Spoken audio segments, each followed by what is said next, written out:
I used to drive around to talk to God. Sometimes I can actually measure the length of my quiet time with the Lord by the amount of time I spent driving. I found my car to be a confined, safe place for me to pour out all my bottled up emotions to God. My car witnessed all my secret conversations with the Lord, including the tears and the cries of desperation. My name is Joseph, and I battled with depression.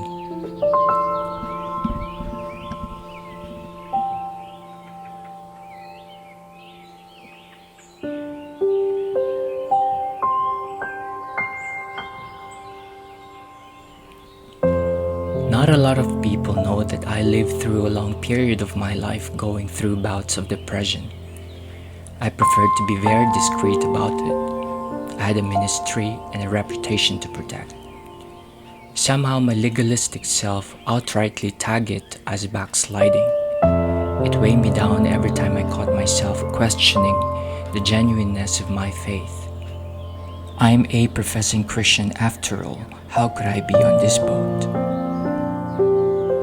I was convinced in the beginning that what I was going through was midlife crisis, and I kept calling it that way, perhaps with the thought that midlife crisis was a safer term to use as a Christian, so it could pass me up for ruthless scrutiny and judgment from people. It was a period where I described myself as a living dead, without passion and zest for life. I was just trying to get by most of the days. I consider myself mentally strong, but it just did not seem to match up to the whirlwind of frustrations and disappointments at life, and the emptiness I felt inside. In spite of occasional new interests and inspirational experiences, I found myself bouncing back from time to time to the pit of meaninglessness and some sort of extreme sadness. Most people around me who knew about this side of my story could not relate to what I was going through. A few had every intention to help, but they could hardly find the words to say to console and encourage me, and the least they can do was to lend me an ear. During the course of my depression, I was claiming that I did not know anymore what I wanted in life. Ironically, deep within me was a constant search for self-actualization, fresh validation, more meaning, greater value, sustenance, wholeness, happiness, but they just seemed to evade me, or at least they did not stay for long when I had them. They were also carried away by the tides of life. Maybe there's not a lot, but I believe there are Christians who go through a stage of intense frustration and disappointment at life as a whole, or a nagging sense of indirection, hopelessness, and overwhelming emptiness or disillusionment. But even if there's just one who may be on the same boat I was, I hope that he would be encouraged to know that he is not alone, and definitely not a backslider, and not an outcast. Honestly, I still do not have a full grasp of how my depression came to be. I can't remember any early warning signs. I was caught by surprise. It suddenly came without notice.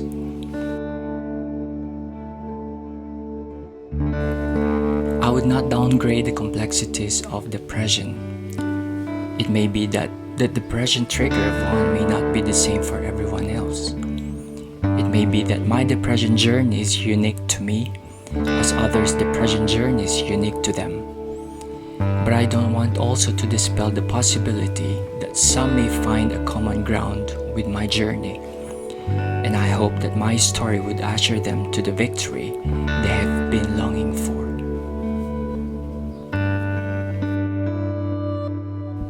It was a difficult period in my life where I felt totally lost, even as a Christian. But I remember that the biggest question I often asked God was, is this all there is in life? Or at least in my life? Surely nothing surprises God, even when my questioning was one of indignation and offense. God allowed that cycle of desperate questioning until I grew tired of it and finally gave up wanting the answer to my question. It was His perfect time to pin me down and teach me one of the most important lessons in life: the value of complete surrender to Him. I really could not put a date to when I finally won over depression. It's not something that just happened overnight. My healing from depression involved a process of sanctification and surrender, one after another. The heavy burden that depression had on me could have been so much lighter had I learned earlier that depression is a natural occurrence in this imperfect world, and there is nothing shameful about it. I recognize that I'm no different with other Christians who go through the ongoing work of sanctification by God, only that God has different ways to do it. His work is cleverly individualized, tailored to suit a particular person. And in my case, it was my depression that God considered as the best route to reach me. My depression was the ground where He could uproot the lies, wrong mindset, and strongholds and turn it into a fertile soil for the planting of His Word, His truth, and for them to bear fruit in my life. Of all the things, I found my feelings to be the most difficult one to surrender to God. I do not wish to discount the validity of my feelings, for most of the time, they seem to be well-founded. But I am also aware that feelings are most deceitful to the point that they can feel more real and rational than anything else. I realize that even when I'm already saved, I can still be living in my old self and continue to be so self-absorbed and immersed in my feelings. Feeling is such a stronghold that is difficult to break into with my willpower. I struggled so hard with finding victory over my unrelenting emotions and unsubmissive behavior until I learned to rest in the sovereignty of God, while also waiting for the truth of God's Word to grow roots in my life and get it deeply rooted in my heart. God has the perfect timing to guarantee breakthrough and make the power of His Word come alive in my heart. I was comforted by His Word and started learning to be kind to myself. God did not want me to beat up myself with all the negative emotions that come along with depression. Far from what I thought, God was not judging me, nor was He not listening to my plea. He was in fact actively involved and wanted me to rest in His unconditional love. I would like to believe that somewhere in the heart of every depressed individual is an unfulfilled want, wish, dream, desire, or even feelings of loss, regret, resentment, or shame of some sort from the past. We would not want to see ourselves naked. We would like to be well clothed and adorned. We would like to matter. We would like to be relevant. We want our life to make sense in this world. I learned that surrendering to the authority and lordship of God is the most crucial aspect of my healing from depression. True surrender entails giving up our demands, giving up our expectations, giving up our agenda and timeline, and giving up even what we think is best for us or how things we think should happen.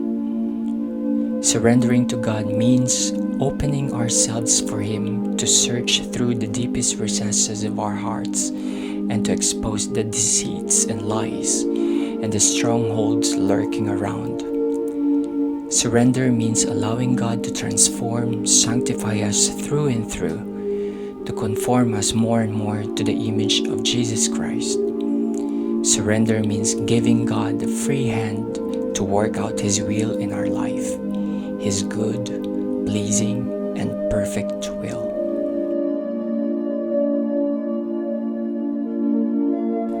I thought that surrendering to God would lead me to a very restrictive life. It took me years to understand that the more I surrender to God, the more freedom I gain in life. Initially, my act of surrender to God was one of defeat. I felt that I already lost the battle, and just living up to God, what happens next? Through the years, my act of surrender to God has transformed. It is now one of faith, the kind of faith that embraces the unconditional love God has for me, and the faith that welcomes the victory that God is setting me up for.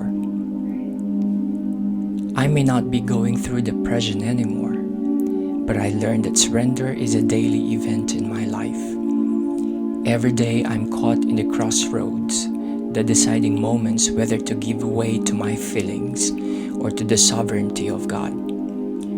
One thing I am certain of now is that I can experience the greatest joy and peace in life each time I surrender everything in God's hands.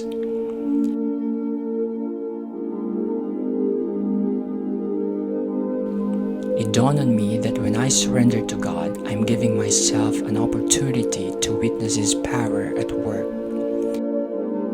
And when I'm struck with awe by His wonders and the beauty of His majesty, my transformation is inevitable.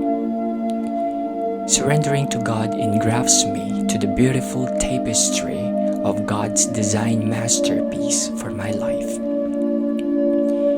It was in my car that I was articulating my deepest feelings of depression to God.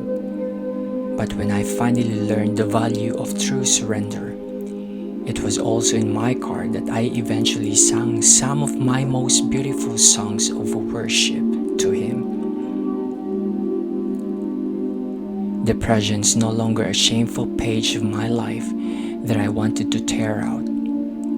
As I included God in the equation, depression became one of the most beautiful adventures that has the potential to lead me to the most liberating experience I can ever have in life.